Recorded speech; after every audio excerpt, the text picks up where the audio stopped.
Alrighty, what is going on, everybody? Of course, my name is Blitzwinger, and ladies and gents, welcome on back to, of course, another free roam gameplay showcase for LEGO Batman 3 Beyond Gotham. And meow, meow, meow, meow, meow. That was cat language for the fact that today we're going to be taking a look at all three Catwomen in the game. A lot of you guys were telling me, hey Blitzwinger, you haven't done enough showcases for female characters. Now, to be honest, I consciously always try to make sure that I balance the showcases of female characters and male characters, just so that there's a nice mix, and just so that we're getting a representation of both character classes and kind of getting a nice varied amount of showcases in that regard. But since you guys asked for more, one of the most requested characters that you guys have asked for is Catwoman. But I decided, you know what, there's three versions of Catwoman in this game. There's the pre-New 52, the New 52, and the 1966 Catwoman. So I was like, you know what, we're going to put all Catwomen in one video for a nice, cool, and hopefully fun showcase. So nonetheless, we're going to be kicking things off with Catwoman. The one that you're currently looking at right here, this one right in front of you guys,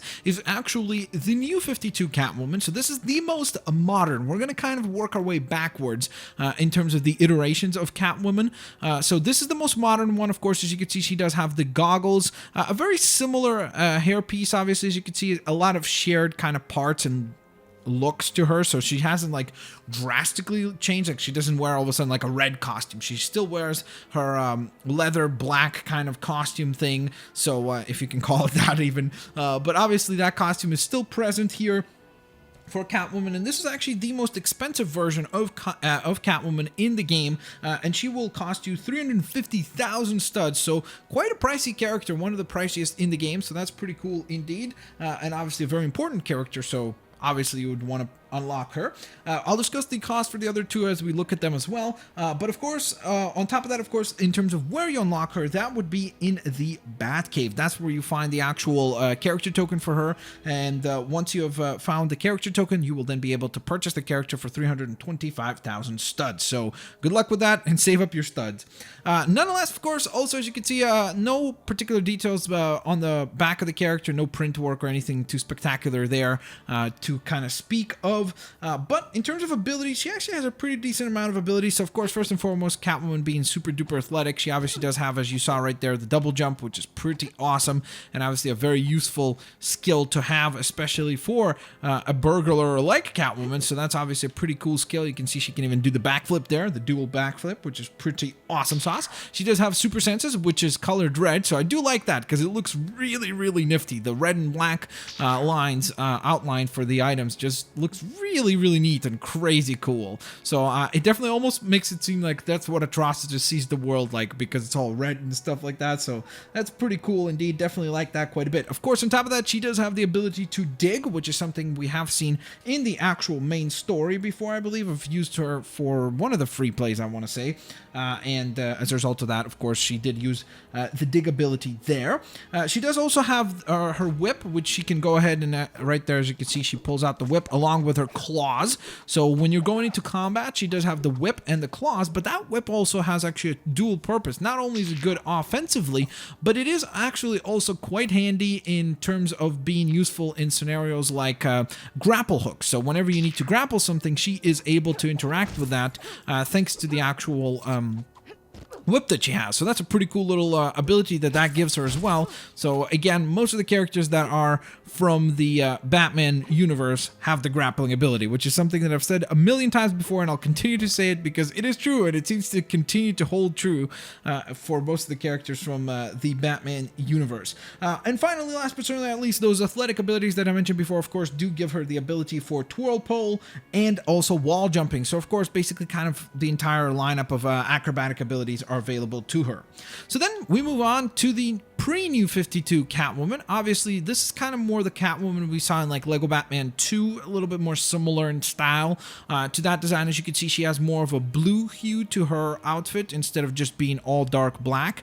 And of course, the mask itself is very different, where it's just the cat mask and there is no goggles being present. So in that regard, quite a bit different looking character for sure. This character is actually unlocked in the Watchtower once you complete the Cat That Got the Gleam quest. And once you have completed that quest, you will then unlock the character token for this Catwoman. And once you have done that, you will need to spend just a mere 50,000 studs, which isn't that crazy, in order to unlock her.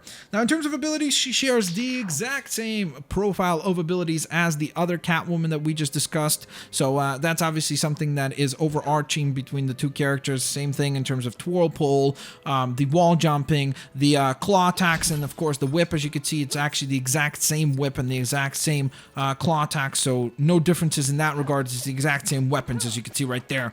So there's no even like aesthetic differences in color or anything like that. So in that regard, exactly the same. So then let's move on down to, of course, the final version of Catwoman, which is the most different one, especially visually for sure, and that is the 1966 Batman TV show Catwoman. I was really pleasantly surprised that we saw Catwoman appear here because well, when we heard the 1966 announcement, it was pretty obvious, okay, we'll get most likely Batman, Robin, and the Joker. Those were kind of the ones that I thought we were going to end it off with. But when we found out that we were going to get Penguin, Riddler, and Catwoman, that was a very, very, very pleasant surprise indeed. Now, once again, I'm probably going to sound like a broken channel at this point, but she does have the exact same set of abilities, same even colors for the super senses, as you can see. The one thing is, though, that is a bit different about her. I don't know what that was. That was weird. I was going to make a reference to the whole channel thing, and it was going to fit well because this character is actually unlocked in the location that is, of course, the Same Bad Time, Same Bad Channel level. That is the actual 1966 extra level. So once in that level, you actually can unlock her character token once you, of course, go into free play. I believe you can't get it right away on the first try, from what I remember at least. I'm pretty sure you have to go into free play. But once you go into free play, you can then earn and collect her character token, and once you've done that, it will cost you 125,000 studs to unlock this version of Catwoman to be playable within your game as well. So generally speaking, obviously, same exact combo, as you can see, same whip, same claws and such, no differences in weapons or anything like that. Kind of wish that she maybe would have gotten some different power sets, especially considering she's from the 1966 show, so I kind of wish that maybe, you know, similarly to how we see the Batman and Robin from 1966 have very, very different abilities to their counterparts, and their more modern counterparts, let's put it that way.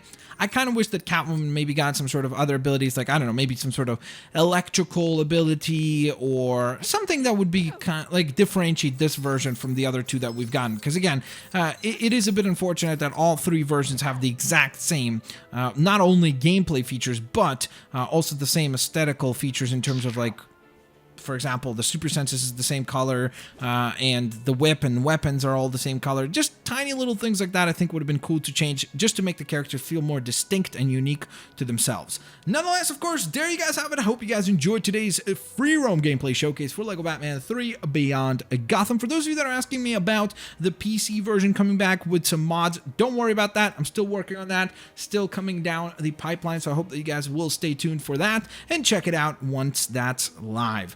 Thank you guys so very much for checking out, of course, today's video, and I will indeed catch you guys next time. Peace out. See you laters, alligators. Bye-bye, everybody.